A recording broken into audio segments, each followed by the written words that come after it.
என்ன முருகா பசிக்குதா? இந்தா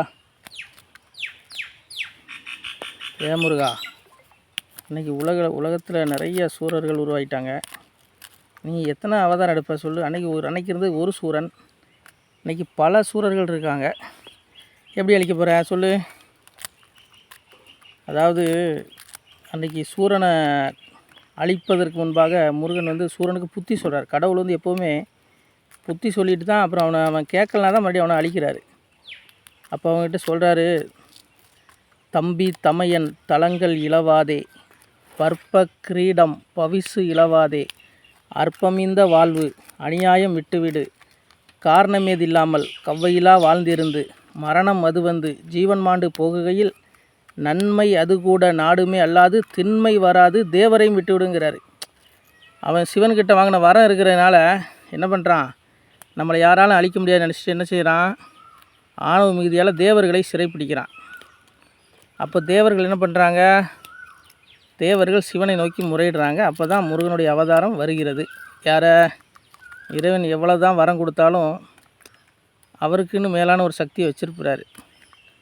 அதுபோல் தான் முருகன் அனுப்புகிறாரு. முருகன் புத்தி சொல்கிறார். சூரன் கேட்குற பாடு இல்லை. அதாவது தம்பி தமையன் தலங்கள் இல்லவாதேன்னா, உன்னுடைய தம்பி தமையன் சொந்த பந்தம் உறவுகளை இழந்துடாத, அற்பமான வாழ்வு இது, நீ இன்றைக்கி அரச பதவியில் இருக்க, பற்ப கிரீடம் பவிசு இழவாது, இந்த அரசாட்சியை இழந்துடாதங்கிறாரு. அதனால் தயவுசெய்து தேவர்களை விட்டு நான் உன்னை ஒன்றும் பண்ண மாட்டேங்கிறாரு. ஆனால் கேட்டானா, அவனுடைய ஆணவம் சிவன்கிட்ட வாங்கின வரம் இருக்குது, நம்மளை அழிக்க முடியாதுன்னு நினச்சான். கடைசியில் முருகப்பெருமான் என்ன பண்ணார், ஒரே வேலாயுதம் தான். ஆனால் அன்னைக்கு இருந்தது ஒரு சூரன் தான். ஆனால் இன்றைக்கி கலியுகத்தில் எண்ணிலடங்கா சூரர்கள் இருக்கிறார்கள். அதனால தான் இறைவன் என்ன சொல்கிறாரு, நான் அவதாரம் பண்ணி அழிக்க போகிறதில்ல, மறைபொருளாக இருந்து எல்லாத்தையும் காலி பண்ணிடுவேன், அழிச்சிடுவேங்கிறாரு. அதை தான் சாமி சொன்னார், பதியெலும்பி களியளிக்க மறைபொருளாய் நான் வருவேன், செடுக்கி கொடுத்தவனை செவிதிருத்தி குற்றங்கேட்பேன், வல்லரக்கன் கோட்டையிலே வடிவெடுத்தேன் என் மகனே, ஆறாருக்கும் புத்தி சொல்லி அழிக்க வந்தேன் கலியுகத்தினர்.